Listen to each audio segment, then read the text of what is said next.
Hello students, how are you all? In the previous video we have started our chapter number 12, and in that chapter number 12 of economics we have started the LPG model. Alright, we have already discussed the meaning of LPG. So in this video we will be continuing the LPG, that is liberalization, privatization and globalization. Alright, so let's get started. Class 9th, in the previous video we have started this chapter, that was chapter number 12, major reforms and emerging trends in the Indian economy. Okay, we have done the LPG model, and in that we have understood what is the full form and what does LPG stands for. So L stands for liberalization, P stands for privatization, and G stands for globalization. So children, what do you mean by liberalization? We are going to start with the meaning of liberalization, and I'm going to explain you the meaning of liberalization. This is page number 166. So liberalization is the decreasing of government regulations and restrictions. In the earlier video also, in the previous video also, I have told you that in the previous time when we used to do some business, or when we wanted to do some business, certain type of business, we needed the permission and authority of the government. All right. Like even if I want to put a small scale industry, even if I want to start my small type of business work, then I needed to take the license or permission or authority of the government. So after liberalization in India was initiated in 1991, okay, with the goal of making the economy more market and service oriented, and expanding the role of private and foreign investment. After that, liberalization was announced. That was that abolition of industrial licensing was there. It was abolished. Okay, free entry to foreign technology was there. So anybody can come and anybody can be a part of the foreign technology. Foreign direct investment was there.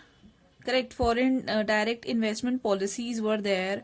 Access to capital market was there. Open trade was there. Abolition of phased manufacturing program, liberalized industrial location program, they were there.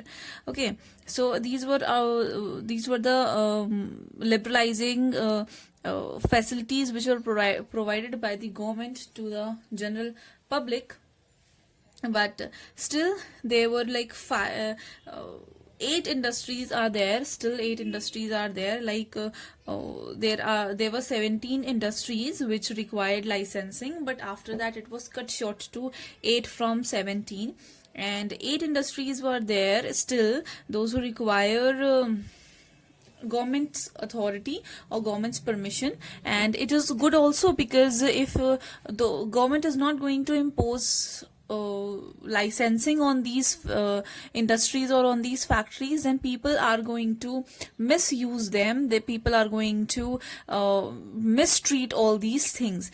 And those 8 industries are arms and ammunitions, means without the government you cannot do the production of arms and ammunitions, means weapons and all.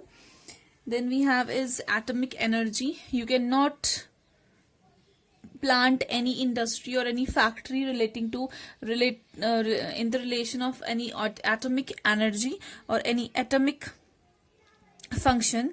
Then coal, mineral, oil, mining of ore, iron ore, then manganese ore, gold, silver, mining of copper. Mining of copper is also restricted. You cannot do mining, and you cannot do mining of copper and lead, zinc, without the permission of the government. Correct. These were the things in the liberalization. Now we come to the privatization. Now children, what do you mean by privatization? Privatization means that the industrial policy of 1956 gave major role to public sector.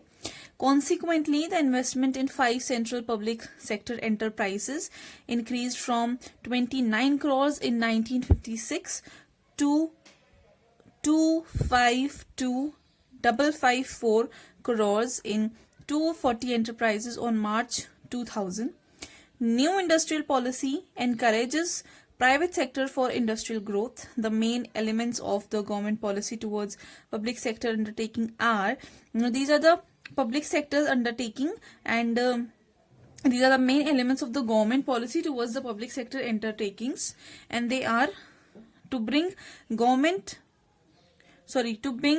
down government equity in all non-strategic public sector undertaking to 26% or lower, to reconstruct and revive potential viable undertakings, to close down undertakings which cannot be revived, and to protect fully the interest of the workers.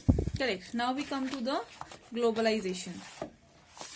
Now, what this globalization means, that it means integration, or it means the integrating the economy of the country with the world economy. Means globalization means connecting worldwide, coming together and connecting worldwide. Under this process, goods and services along with capital, labor, and resources, they can move freely from one nation to the other. So you can use others nations resources, and also you should be free and you should be ready to give your resources to the other people or to the other country to use them. So globalization means that coming together worldwide, joining hands, and doing the business activities together. Alright, using others domestic resources and letting other also use your own domestic resources.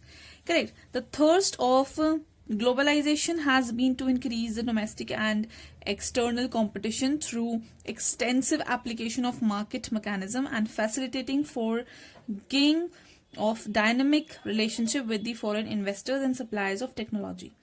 Correct. So in Indian context, if we say that what globalization in Indian context means, it means that opening of the economy to foreign direct investment by providing facilities to foreign companies to invest in different fields of the economic activity in India.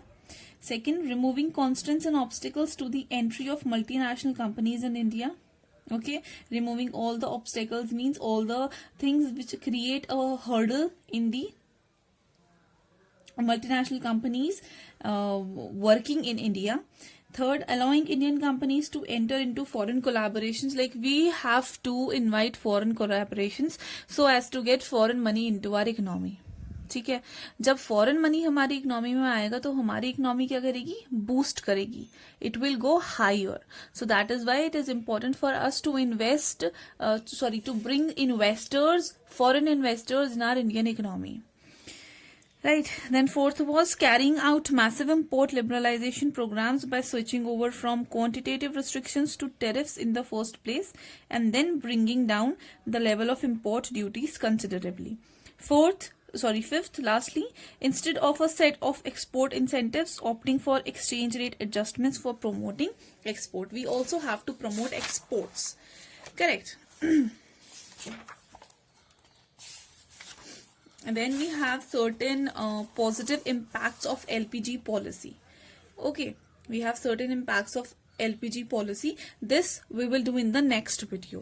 Till then, I have explained, we have done like 3 meanings: liberalization, privatization, and globalization. You read all these topics, and in this positive impact of LPG only we will do, but we will do this in the next video. Alright, till then, take care. Bye bye.